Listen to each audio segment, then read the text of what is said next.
Bismillahirrahmanirrahim. Assalamualaikum warahmatullahi wabarakatuh. Terima kasih kepada para mahasiswa jurusan Teknik Mesin Universitas Mercu Buana yang mengambil mata kuliah Manajemen Energi. Kita akan lanjutkan pada chapter kedua, yaitu Effective Energy Management. Ya, di sini akan coba diuraikan bagaimana suatu usaha manajemen energi ini dapat dilakukan secara efektif. Ya. Introduction di sini langsung pada satu hal yang penting adalah ya, managing energy is not a just technical challenge, but one of how to best implement those technical changes within economic limits and with a minimum of disruption. Jadi manajemen energi, ya, pengaturan energi, bagaimana cara mengatur energi dalam suatu company misalkan, ya, ataupun perusahaan atau pabrik atau suatu usaha apapun, sampai usaha mengatur energi di dalam suatu daerah, bahkan di suatu negara, ya, yang lebih besar, ini tidak hanya bersifat tantangan yang secara teknis, gitu ya. Tidak bersifat secara teknis, tetapi adalah bagaimana mengatur, ya, memanage energi dalam situasi, ya, technical changes, perubahan-perubahan teknis dalam suatu kondisi keterbatasan ekonomi, dan harus dilakukan dalam kondisi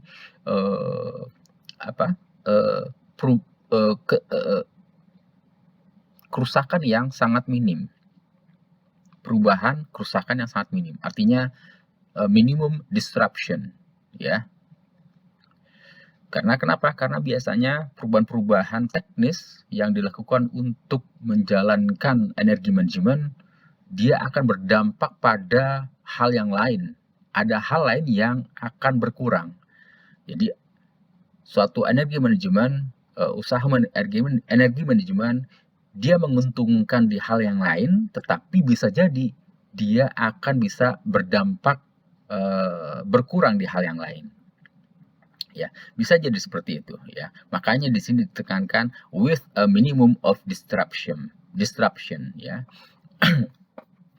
Unlike other management phases that have come and gone, such as value analysis and quality cycle, the need to manage energy will be permanent within our society. Jadi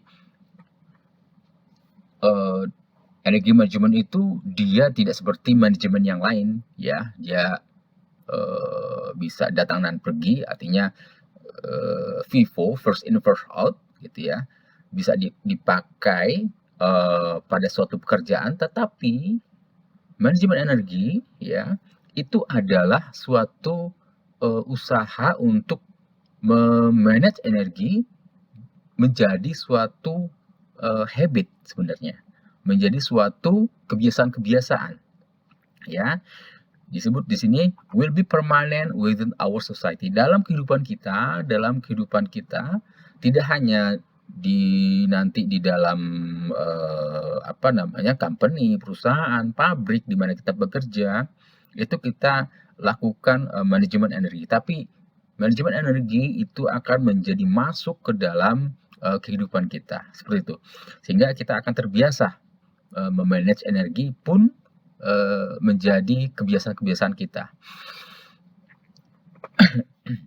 There are several reasons, ya, kenapa hal ini terjadi. Ini memuji beberapa alasan. Pertama adalah there is a direct economic return, ya. Ini akan berdampak kepada keuntungan secara ekonomi.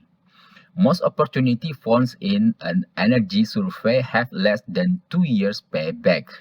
Jadi rata-rata kebanyakan keuntungan yang ditemukan pada manajemen energi berdasarkan survei ini, usahanya ya untuk melakukan suatu manajemen energi ini bisa kembali modalnya dalam waktu sekitar 2 tahun ya. Artinya biasanya suatu company, suatu perusahaan, suatu pabrik, dia akan melakukan investasi di bidang energi manajemen, ya. Tapi keuntungan yang didapatkan dari energi manajemen aplikasinya, ya, dia bisa mendapatkan payback period rata-rata 2 tahun seperti itu. Jadi modal misalkan berapa miliar untuk melakukan investasi di bidang energi manajemen, modal tersebut bisa kembali ya dalam waktu sekitar 2 tahun. Dan setelah itu, maka keuntungan yang akan didapatkan, keuntungan terus-menerus gitu. Kemudian alasan berikutnya adalah kenapa dilakukan energy management. Most manufacturing companies are looking for a competitive edge. Jadi rata-rata perusahaan ya, pabrik, company, dia akan mencari hasil yang lebih kompetitif. A reduction in energy cost to manufacture that product can be immediate and permanent.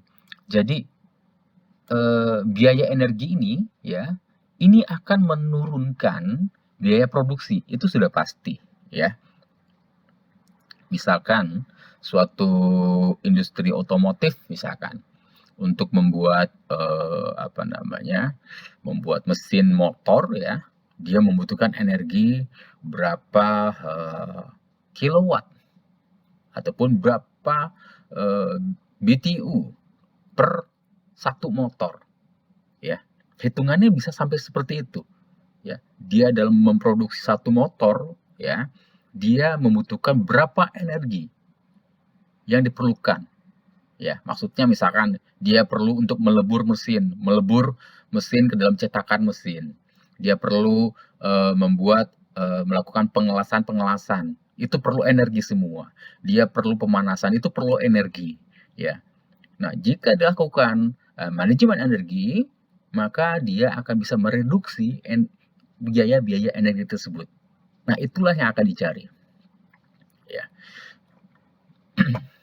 Kemudian energy technology is changing so rapidly that state-of-the-art techniques have a half-life of 10 years at the most. Jadi teknologi energi itu sangat cepat berubah, sangat cepat berganti ya, sangat cepat berganti ya. Kemudian energy security is a part of energy management ya. Keamanan energi itu ya adalah bagian dari energy management. Apa maksud dari energi security ya? Keamanan energi. Yang dinamakan keamanan artinya kita harus tidak boleh hilang ya, harus aman, bahwa ketersediaan energi itu harus masuk ke dalam manajemen energi. Contoh misalkan di Indonesia rata-rata sebagian besar company, perusahaan, bahkan saya sampai rumah tangga pun ketersediaan energi itu mengandalkan dari PLN gitu ya. Maka harus dicarikan ya keamanan energi itu dari bentuk yang lain. Apakah harus disediakan pembangkit listrik mini berupa mungkin genset ya, ataupun UPS ya, seperti itu. Jadi keamanan energi itu harus ada sehingga dan diatur dalam suatu manajemen energi.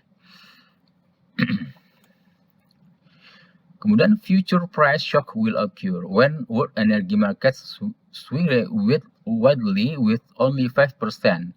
Ya, jadi ini kejadian-kejadian tertentu ya,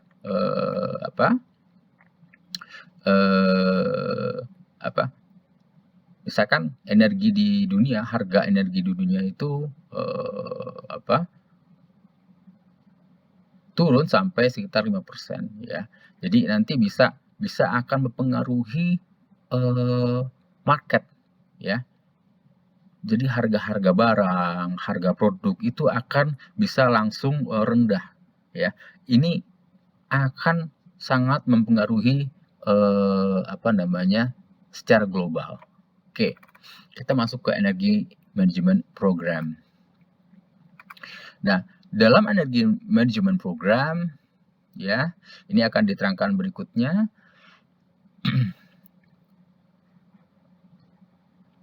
The components are the organizational structure, a policy, and plans for audits, education, reporting, and strategy. Ya, bahwa program-program di dalam energi manajemen itu ada beberapa hal yang penting.